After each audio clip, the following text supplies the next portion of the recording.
Hello hello साथीहरू, हजुरहरूलाई स्वागत छ मेरो मिनी ब्लगमा। म चाहिँ आज चिटिक्क परेर मेरो साथीलाई भेट्न जाँदैछु।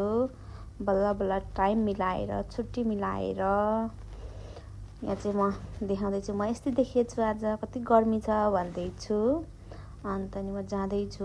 यो चाहिँ मेरो बिल्डिङ पछाडिको रोड हो। मेरो बिल्डिङ पछाडि चाहिँ एउटा यहाँ रोयल हयात भन्ने हस्पिटल छ। यो हस्पिटल यति राम्रो छ भित्रबाट। म चाहिँ यहाँ छाता ओढ्नु कि नओढ्नु भनेर कन्फ्युज भइरहेको थिएँ, तर घाम लागेको थिएन। घाम त्यति नभए पनि गर्मी चाहिँ यति थियो, त्यो साइडमा यति थियो। यो चाहिँ म हस्पिटल देखाउँदैछु। यो चाहिँ हस्पिटलको ब्याक साइड हो। यति राम्रो छ यो हस्पिटल भित्रबाट। एकपल्ट म पैसा निकाल्नु गएको थिएँ एटिएमबाट। यस्तो राम्रो छ, होटल जस्तै छ यो हस्पिटल चाहिँ।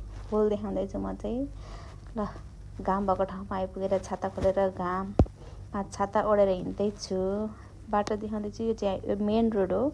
मेन रोड जानुलाई सिधा भए नजिकै हुन्थ्यो। यो बिल्डिङ भएको कारण, बिल्डिङमा कन्स्ट्रक्सनको काम भएको कारण घुमेर जानुपर्छ क्या। त्यहाँ बाटो ब्लक छ, अनि घुमेर जानुपर्छ। यो चाहिँ बस नि गयो।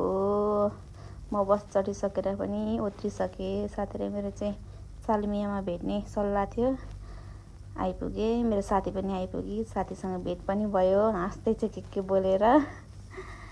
अनि म चाहिँ कोरिया देखाउँदैछु। कति महँगो भन्दैछु। म चाहिँ कति एक्सपेन्सिभ के। अनि साथी र म त्यसपछि के किनेर बाहिर निक्लेर टिकटक सिकटक बनायौँ, ओऱ्यौँ, गफ गऱ्यौँ। त्यसपछि खाजासाजा खायौँ, ओऱ्यौँ।